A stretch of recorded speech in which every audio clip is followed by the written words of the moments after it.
अस्सलाम वालेकुम नाजरीन, इस एपिसोड के आगाज में सगोत दिखाया जाता है जहां मंगोल नौकर पहुंच चुके होते हैं और वो अपना छुपाया हुआ जहर निकालते हैं और कहते हैं गोरकुलू खान के लिए, और तीनों वो जहर पी लेते हैं और सब बाजार में बिखर जाते हैं और उल्टियां करने लग जाते हैं क्योंकि जहर का असर उन पर शुरू हो जाता है। वो ये सब इसलिए कर रहे होते हैं ताकि सिपाहियों और लोगों का ध्यान उनकी जानब आ सके। जब वो बाजार में मुख्तलिफ जगहों पर गिरते हैं तो कई सिपाही भागते हुए वहां पर आते हैं और कहते हैं पीछे हटो, और सब पीछे हटाकर जैसे ही उनको देखते हैं तो आइकुत कहता है भाई ये मंगोल फौजी हैं। ये सुनकर बाईसंगूर कहता है वो अंदर घुस गए हैं। इसी दौरान मंगोल नौकर छतों पर आ जाते हैं और अपने तीर कई सिपाहियों पर बरसाना शुरू कर देते हैं और वो तीर बाईसंगूर, आइकुत और कई सिपाहियों को आकर लगते हैं और इस तरह बड़ी तादाद में मंगोल नौकर आ जाते हैं और अपने तीरों को आग लगाकर बाजार को जलाना शुरू कर देते हैं, जिसकी वजह से हर तरफ आग ही आग होना शुरू हो जाती है। इसी दौरान गोरकुल खान और कारा जरासन अपने मंगोल नौकरों के हमरा सगोत में दाखिल हो जाते हैं, जिसे देखकर आइकुत कहता है भेड़िए की मानद में दाखिल होने वाले लुमड़ी का अंजाम मौत है। बाईसंगूर कहता है तमाम लोगों को महफूज मकामात पर ले चलो, चलो जल्दी करो। कारा जलासन सगोत में दाखिल होते हुए कहता है काली रूहें हमें बरकत दे, वो सगोत में मौत लाई हैं, जो हमारे सामने खड़ा होगा वो मर जाएगा। और इस तरह कारा जलासन और गोरकुलू खान अपने सामने आने वाले तमाम काई लोगों और काई सिपाहियों को बेदर्दी के साथ मारना शुरू कर देते हैं और हर चीज जलाना शुरू कर देते हैं और इस तरह वहाँ पर काफी देर लड़ाई जारी रहती है। बाईसंगूर कहता है सिपाहियों जल्दी करो, उस्मान साहब को खबर भेजो, जल्दी करो। कारा जलासन अपने सामने आने वाले तमाम काई लोगों को बेदर्दी के साथ शहीद कर रहा होता है और फिर गोरकुलू खान कहता है शहजादी को ले लो और बाकियों को जलाकर जहान के लिए इबरत बना दो।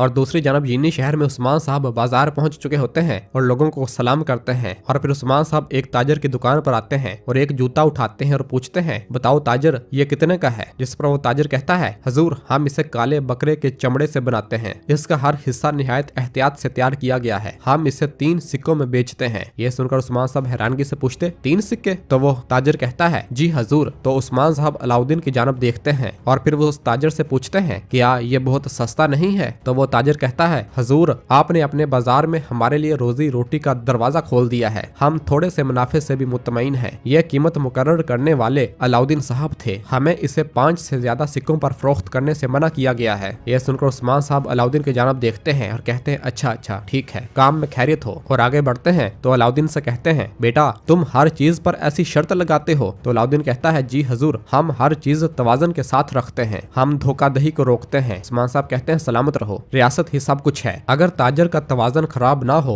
तो जंग में सिपाही के पांव पर पत्थर नहीं लगेगा, अल्लाह आप खुश रखे। तो अलाउद्दीन कहता है ए वल्लाह हजूर अल्लाह आपसे राजी हो। और फिर इस तरह उस्मान साहब दूसरी ताजर की दुकान पर जाते हैं और उसका सामान देखने लग जाते हैं। इसी दौरान याकूब साहब और महमद भी बाजार में आते हैं और दूर से उस्मान साहब को देखते हैं तो कहते हैं सरदार उस्मान साहब, और उस्मान साहब के पास आते हैं। याकूब साहब ने अपनी आंखों में सुरमा डाला हुआ होता है और उस्मान साहब के पास आकर कहते हैं हमने आपको सरहदी बाजार खोलने की दावत दी थी, आप हमें दावत क्यों नहीं देते? तो उस्मान साहब कहते हैं खैर है याकूब साहब, बाजार अभी नया है, जब दावत देने का वक्त होगा आपको जरूर दावत दी जाएगी। और फिर पूछते हैं खैर होगी, आप क्यों आए हैं? तो याकूब साहब कहते हैं आप एक सुल्तान होते हुए एक आजाद रियासत का ऐलान करते हैं, यकीनन मैं आपके सामने आकर खड़ा रहूंगा। ये सुनकर उस्मान साहब थोड़ी देर खामोश रहते हैं और फिर कहते हैं हम सामने खड़े होने वालों से कब डर गए, मुझे बताओ बताओ क्यों आए हो? तो याकूब साहब कहते हैं मेरे यहाँ आने की वजह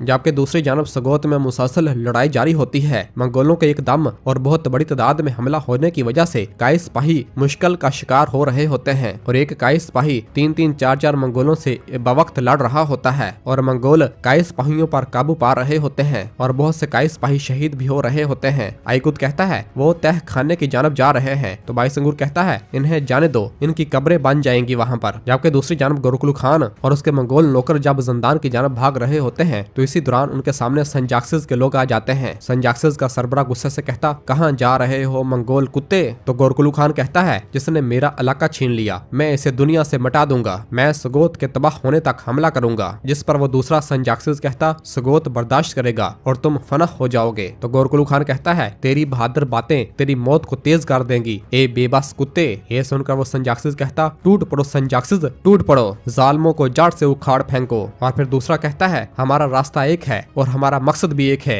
मारो संजाक्सिस मारो। और फिर वो संजाक्सिस के लोग गोरकुलू खान, काराजलासन और उनके मंगोल नौकरों पर हमलावर हो जाते हैं और उनके साथ लड़ने लग जाते हैं और इस तरह उनके दरमियान थोड़ी देर लड़ाई जारी रहती है। गोरकुलू खान एक संजाक्सिस के सरबराह से लड़ रहा होता है तो गोरकुलू खान अपने खंजर के जरिए उसे जख्मी कर देता है और फिर अपना खंजर उसके जिस्म में पवस्त कर देता है और वो संजाक्सिस अपनी आखिरी सांस लेना शुरू कर देता है। संजाक्सिस का दूसरा सरबराह जब उसे देखता है और उसे पुकारता है तो गोरकुलू खान अपनी तलवार से उसका गला काट डालता है। अपने भाई को अपने सामने मरता हुआ देखकर वो संजाक्सिस बहुत ज्यादा गमजदा होता है। इतने में ही पीछे से एक मंगोल नौकर उसके सर पर वार करता है और वो भी जमीन पर गिर जाता है और वो अपने भाई को बचा नहीं पाता। और फिर गोरकुलू खान काराजलासन से कहता है चलो शहजादी को बचाने के लिए जंदान की तरफ जाओ और सब जंदान की जानब भागते हैं।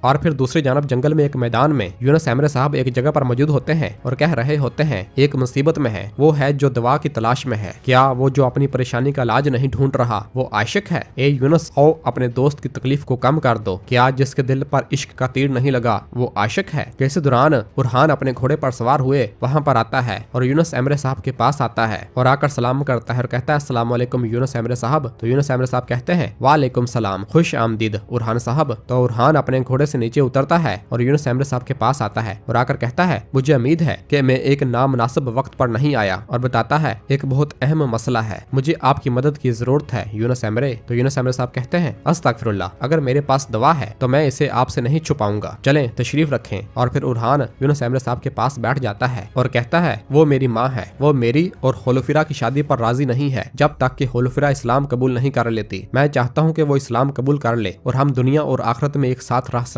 लेकिन मैं होलोफिरा को कायल नहीं कर सका। मैं चाहता हूँ कि आप होलोफिरा को इस्लाम के बारे में बताएं और वो इसे पसंद करने लगे। ये सुनकर यूनुस एमरे साहब कहते हैं सिर्फ अल्लाह किसी चीज को कहता है हो और वो हो जाती है। बुरहान साहब जो हमें प्यार करता है वो सिर्फ अल्लाह है, हम जब चाहें बंदे को मोमिन नहीं बना सकते बल्कि इसकी मर्जी से होता है। तो बुरहान कहता है वो नहीं चाहती और मैं नहीं चाहता कि मैं क्या करूँ। यूनुस एमरे आपकी बातें बहुत दिल को छूती हैं। इस दिन जिस दिन हम पहली बार मिले थे होलोफिरा भी आपकी बातों से मशहूर हो गई थी। मैं क्या कहना चाहूंगा, आपके पास मेरी परेशानी का इलाज है यूनुस एमरे। तो यूनुस एमरे साहब कहते हैं रसूलुल्लाह सल्लल्लाहु अलैहि वसल्लम उन्होंने अपने चचा अबू तालिब को यकीन दिलाने के लिए बहुत बातें की। तुम्हें मालूम है इस बड़े इसरार के बाद भी उनके चचा ने कहा मैं अपने बाप दादा के दीन पर हूँ। प्यार प्यार होता है। अबू तालिब हमारे नबी के लिए अपनी रूह के टुकड़े की तरह थे, इसलिए उन्होंने कहा कि जब तक मना न किया जाए वो इनके लिए इस्तगफार करते रहेंगे। इसके बाद अल्लाह ताला ने एक आयत नाज़िल फरमाई और फरमाया सूरतुल कसस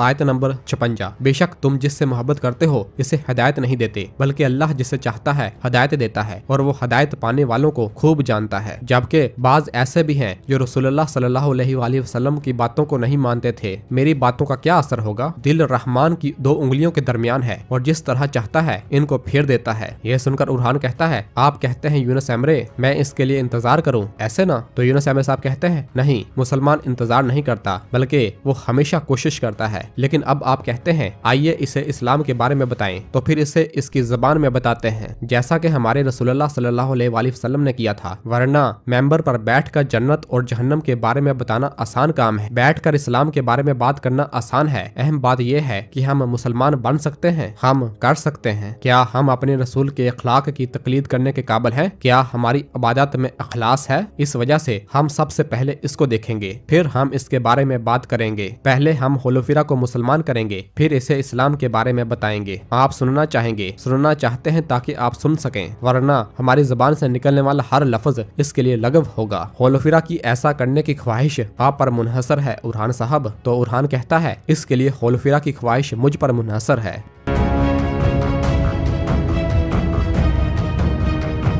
जबकि दूसरी जानब यीनी शहर में याकूब साहब उस्मान साहब से कह रहे होते हैं हमारे यहाँ आने की वजह आपकी आजाद रियासत और आपके बाजार की मुबारकबाद पेश करना है उस्मान साहब। यह सुनकर उस्मान साहब और मलहून और बाला हैरान होती हैं और फिर याकूब साहब कहते हैं तहाइफ लाओ। तो कायनुमाज एक तलवार उस्मान साहब को पेश करता है। उस्मान साहब ये सब हैरानगी से देख रहे होते हैं और फिर तलवार को देखते हैं और याकूब साहब को देखते हैं और फिर इसके बाद उस्मान साहब उस तलवार को उठा लेते हैं। जबकि एक दरमियान का सिपाही एक कुरान पाक मलहून को तोहफे में देता है। उस्मान साहब कहते हैं ए वल्लाह, और उस तलवार को मियान से बाहर निकालते हैं जो कि एक शानदार तलवार होती है। उस्मान साहब उस तलवार को मियान से बाहर निकाल कर अच्छी तरह देखते हैं और कहते हैं सलामत रहें याकूब साहब। और फिर याकूब साहब कहते हैं आपको सरदारों में शामिल ना करना हमें दुश्मन नहीं बनाता उस्मान साहब, हम चाहते हैं कि हम सब एक साथ मौजूद रहें और आप भी सलामत रहें उस्मान साहब। तो उस्मान साहब कहते हैं ए वल्लाह। और फिर इसी दौरान एक काई सिपाही भागता हुआ बुरान के पास आता है और उसके कान में सगोत का सारा वाकया बताता है। यह सुनकर बुरान परेशान हो जाता है और उस्मान साहब को बताता है हजूर,